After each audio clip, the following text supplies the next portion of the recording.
Assalamualaikum warahmatullahi wabarakatuh. Perkenalkan, kami dari kelompok 8 akan mempresentasikan materi mengenai rancangan struktur organisasi yang akan dijelaskan oleh saya dan rekan-rekan saya. Yang pertama ada Nila Arbiatur dari kelas 1A, Elmi Wijayanti dari kelas 1A, Evit Jelita Nur Ilahi dari kelas 1D, saya sendiri, Faizatul Milah dari kelas 1A, Aisyah Nur Fitri dari kelas 1A, dan yang terakhir ada Maulidia Dwi dari kelas 1D. Pengertian struktur organisasi. Struktur adalah suatu yang disusun atau dibangun organisasi yang merupakan suatu wadah berkumpulnya minimal 2 orang untuk mencapai sebuah tujuan. 1. Suatu susunan dan hubungan antara tiap bagian secara posisi yang ada pada perusahaan dalam menjalin kegiatan operasional untuk mencapai tujuan. 2. Susunan pembagian tugas secara formal yang ada dalam sebuah organisasi. Yang ketiga, bagaimana pekerjaan dibagi, dikelompokkan, dan dikoordinasikan secara formal. Selain pengertian tadi, ada juga fungsi struktur organisasi.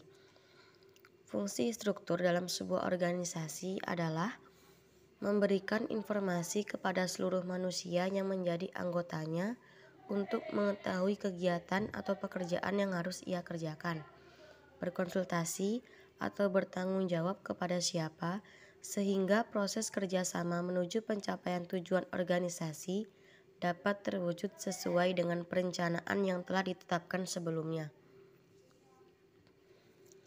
Kejelasan gambaran struktur organisasi akan memberikan kemudahan bagi pimpinan untuk mendistribusikan jabatan kepada seseorang yang tepat, sehingga daya guna dan hasil guna dapat terwujud. Namun, pola dasar struktur organisasi tidak perlu mengalami perubahan. Yang perlu mendapat perhatian dalam mengisi struktur organisasi adalah manusia yang memiliki kompetensi yang sesuai dengan jenis tugas dalam bagian-bagian tugas atau pekerjaan pada struktur tersebut. Penggolongan aktivitas dalam struktur dapat kita bagi menjadi 4 unsur, yaitu A. Unsur pimpinan, B. Unsur pembantu pimpinan, yang C. Unsur pelaksana tugas pokok, dan yang terakhir D. Unsur pelaksana tugas-tugas fungsional. Bentuk-bentuk organisasi. 1. Struktur fungsional. Dasar pengelompokan kegiatan adalah sumber, yang berarti setiap fungsi merupakan bagian yang menyediakan sumber dalam kurung keuangan, produksi, pemasaran, personalia, penelitian, dan pengembangan. Masing-masing fungsi dipimpin oleh seorang penanggung jawab atau manajer yang membawai sejumlah pelaksana. Contoh struktur fungsional ada pimpinan. Pimpinan dibagi menjadi 4 bagian. 1. Bagian produksi. 2. Bagian keuangan. 3. Bagian pemasaran. 4. Bagian tata usaha. 2. Struktur organisasi divisional. Struktur organisasi yang dikelompokkan berdasarkan persamaan produk, layanan, pasar, dan letak geografis.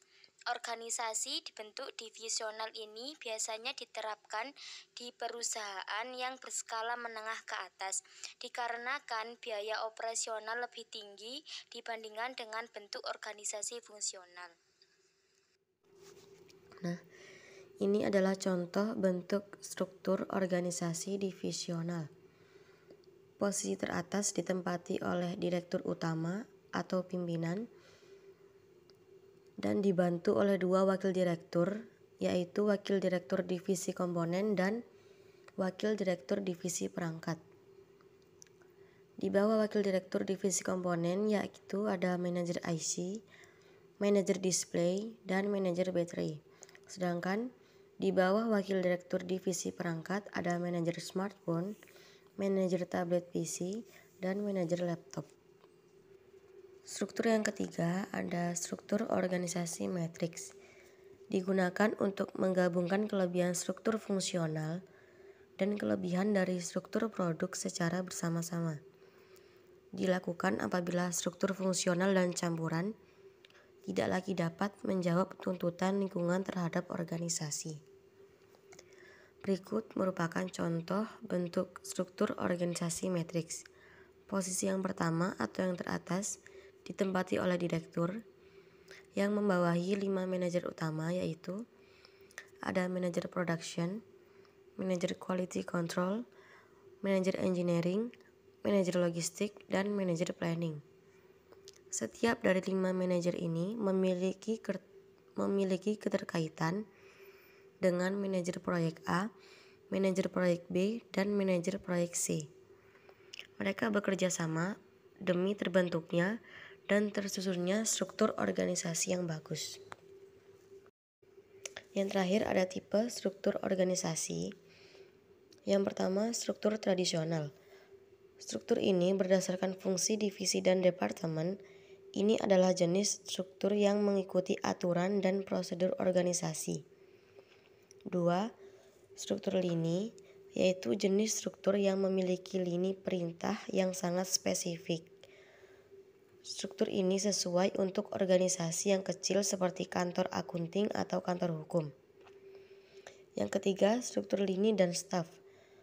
Struktur lini sesuai untuk kebanyakan organisasi, khususnya organisasi yang kecil tapi tidak efektif untuk organisasi yang lebih besar. Dan yang terakhir, struktur fungsional, yaitu jenis struktur organisasi ini mengelompokkan orang berdasarkan fungsi yang mereka lakukan dalam kehidupan profesional atau menurut fungsi yang dilakukan dalam organisasi. Cukup sekian dari kami kelompok 8 tentang materi rancangan organisasi. Semoga bermanfaat untuk kalian semua. Kurang lebihnya kami mohon maaf. Atas perhatiannya kami ucapkan terima kasih. Assalamualaikum warahmatullahi wabarakatuh.